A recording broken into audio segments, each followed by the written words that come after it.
Hello, everybody. Hope we're all doing okay during our self-quarantine period here. Moving on to masters now. I finished up the teens manual or the kids manual, kids and teens manual, which was really informative. I've been taking that course before, so I kind of knew or had a grasp of that stuff, but now it just got solidified even more reading it through that second time.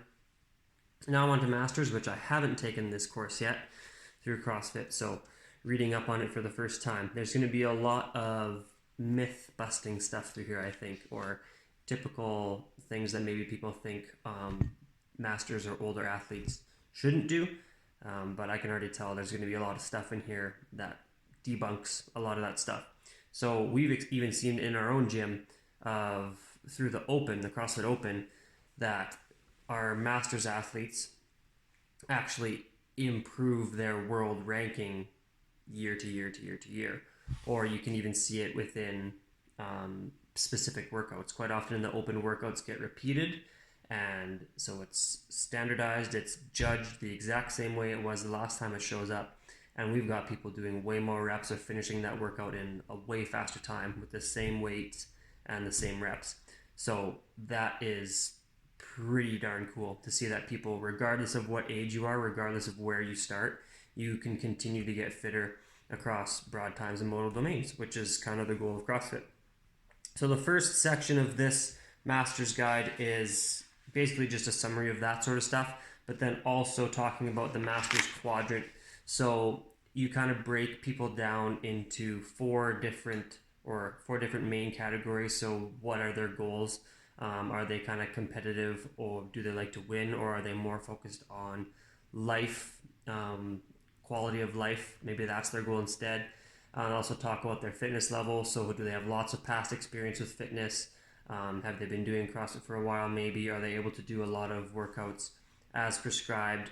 Have they played sports before? Are they active or inactive? So that's kind of where you get their fitness level from. You ask their age. CrossFit has a general guideline of they consider anyone over 40 plus to be a master's athlete. Up to 55 would be considered a young masters. Over 55 would be considered older or late masters. So sorry, that's number 3 there. The third quadrant is talking about age. So how old are they? And then do they feel limited by their age is another big one.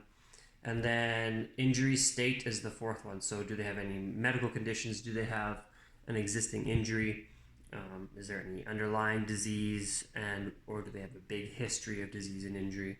So once you have those 4 main categories, you can kind of divide each category into 2 different sections. So their goals, are they for performance? Are they for performance, or are they for quality of life?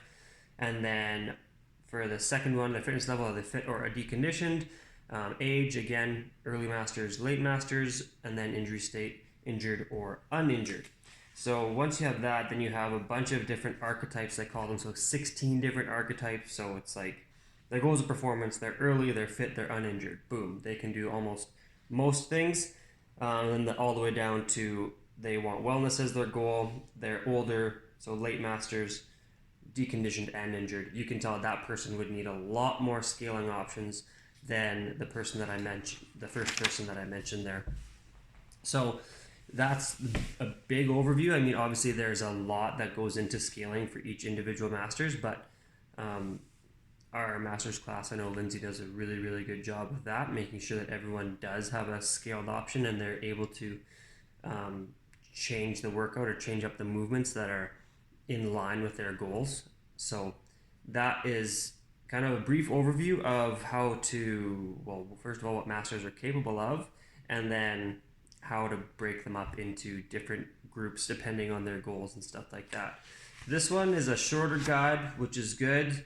After I'm done this white book, you probably maybe saw that red book that I had a while ago, and I finally get to get started on that, all the individual articles and stuff.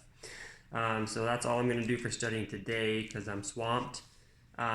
Next up, tomorrow, I'll be reading about the effects of aging. So that'll kind of get more into it. and then we get to talk about some myths and stuff that get busted. So stay tuned for that.